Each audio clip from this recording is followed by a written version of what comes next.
We have 300,000 apps in the App Store, so there's an app for seemingly everything.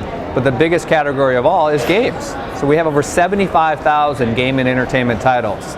And of the 7 billion downloads, 7 billion that we've had in the App Store, over 1 billion of them have been game and entertainment titles. So it's turned into this huge business. And which are proving the most popular and why, do you think?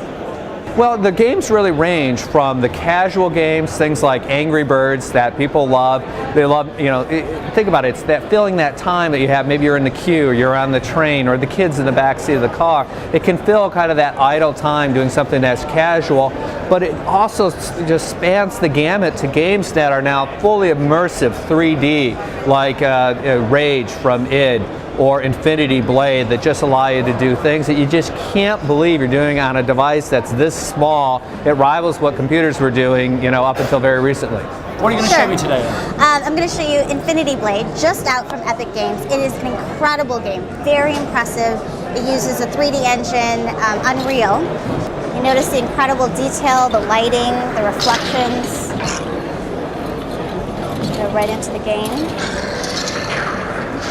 That's me. There's my enemy.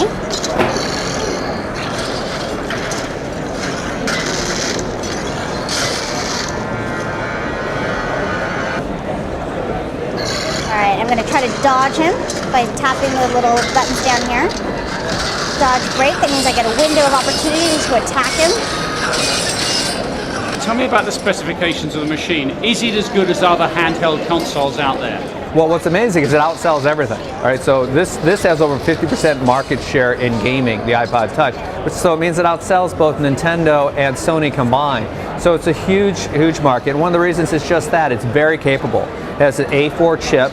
That means it's very fast. It's got a Retina display, which is the highest resolution display you can get on this kind of device.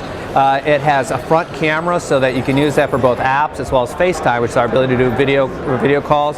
It's got a rear camera so you can do HD video recordings and even do video editing right here. So it's a very powerful device, but you see that it's unbelievably thin, so it goes with you in your pocket everywhere you go. So again, that gaming experience follows you no matter where you're at.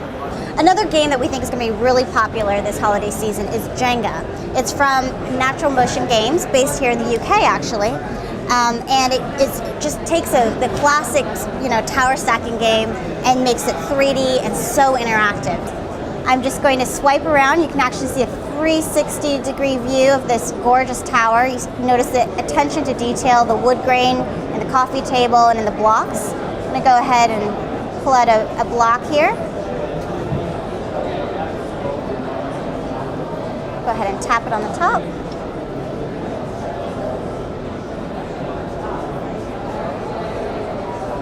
I think this is going to be a really fun game for families. Let me see if I can topple it over for you here.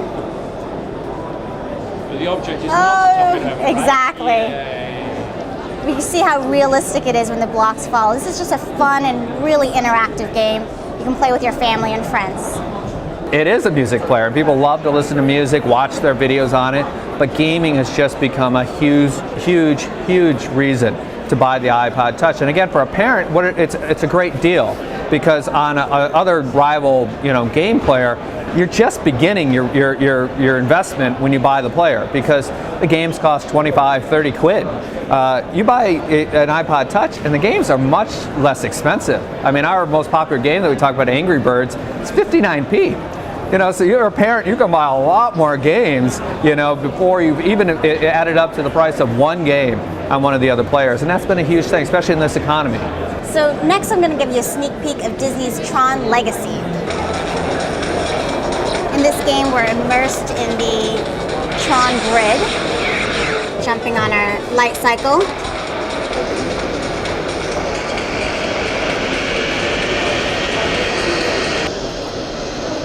People rate the games, rate the apps, to say here's what they thought of them, here's how many stars they give them. So there's lots of ways to find and discover apps, and obviously with 7 billion downloads, people are discovering the apps. Just on the word on developers, I mean, it must be intimidating knowing there are so many people out there doing this already. But are you finding more people are piling in, new developers joining the marketplace? It hasn't slowed down. I mean, we just keep getting more and a higher rate of increase of submissions and apps But that matches well because the market's growing, right? We have over 125 million devices that we've sold, iPod Touch, iPhone, and iPad. So it's a huge market, and it's growing so rapidly that there's room for everybody.